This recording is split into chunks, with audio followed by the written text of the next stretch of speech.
এখানে কিন্তু বড় ধরনের একটা ঘটনা ঘটে গেছে। এখানে কিন্তু একটা সাপ ইতিমধ্যে কিন্তু বাইরেছে কো কো যাই হোক, একটা ভয়ানক ব্যাপার ঘটে গেছে। এখানে কিন্তু একটা সাপ দেখা গিয়েছিল, হাতে স্পর্শে ঠান্ডা লেগেছিল, তখন কিন্তু সাপটা আমরা দেখতে পারিনি। এই যে তীর দুধ সব কিন্তু ভাও করা, এই যে রুমটা, এই রুমটার ভিতরে কিন্তু একটা সাপ, এই যে এশিয়ান তোর ভিতরে ঢুকছে না, বড় আছে।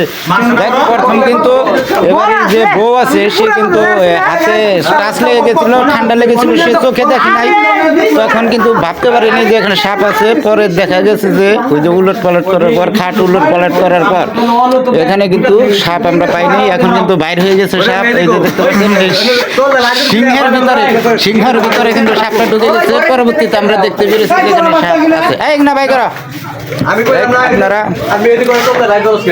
আপনারা ঘরে যারাই থাকেন একটু সতর্ক থাকবেন। সাপ কিন্তু ইতিমধ্যে বের হচ্ছে, দেখছেন এই ঘরে কিন্তু সাপ ঢুকে গেছে। সাপের কাণ্ড দেখে আমরা অবাক হয়ে যাচ্ছি যে সাপ এই ঘরে কিভাবে ঢুকলো। সাপের কি আসলে বরাদ্দ জ্ঞান কিছু আছে? নাই, কিচ্ছু নাই। ইতিমধ্যে আমরা দেখতে পাচ্ছি এই যে হিপলা দাও, ভালো করে হিপলা দাও, ভালো করে হিপলা দাও। আমরা সাপটা দেখা মাত্র আপনাদেরকে দেখাবো। দেখতে পাচ্ছেন সিন্ধুকের ভিতরে বেলে ঢুকেছে, কিন্তু এখন আমরা দেখতে পারিনি যে সাপটা নিজ চোখে, এই যে এটার ভিতরে বেলে ঢুকেছে, এখন নিজ চোখে দেখতে পারিনি, কিন্তু আমরা খোঁজ নিচ্ছি যে কোথায় আছে, কোন কোনায় ঢুকছে। শিওর ভালো করে দেখ, এটা বাইর করলে কি মনে হয় ধরে দেখ। সিন্ধুকের ভিতরে ঢুকেছে। প্রথমে তো ওই যে কোটাটা দেখতে পাচ্ছেন, ওই কোটার ভিতরে ছিল, সেই কোটাটা আপনাদেরকে দেখাবো। এখন একজনে বলছে যে এটার ভিতরে ঢুকেছে, এটার ভিতরে নাকি ঢুকেছে। যাই হোক, আমরা দেখবো এটার ভিতরে ঢুকেছে কিনা। আর কত হয়েছে, এই যে দেখতে পাচ্ছেন সিন্ধুক কিন্তু আমরা ইতিমধ্যে সরিয়ে ফেলেছি, কিন্তু সাপ এখনো আমরা খুঁজ পাচ্ছি না কোথায়। সাপের খোঁজ কিন্তু এখনো আমরা পাইনি।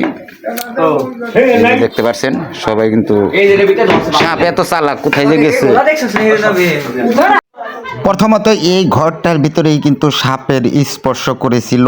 দেখতে পাচ্ছেন যে রুমটা, এটার ভিতরেই কিন্তু আন্দাজ করা হয়েছিল এখানে সাপ আছে। পরবর্তীতে সেখানে খুঁজে পাওয়া যায়নি। পরে আবার নিজ চোখে দেখেছেন, এখানে যে থাকেন তিনি কিন্তু পরবর্তীতে নিজ চোখে দেখেছেন সাপটি বাইরে বের হয়েছে।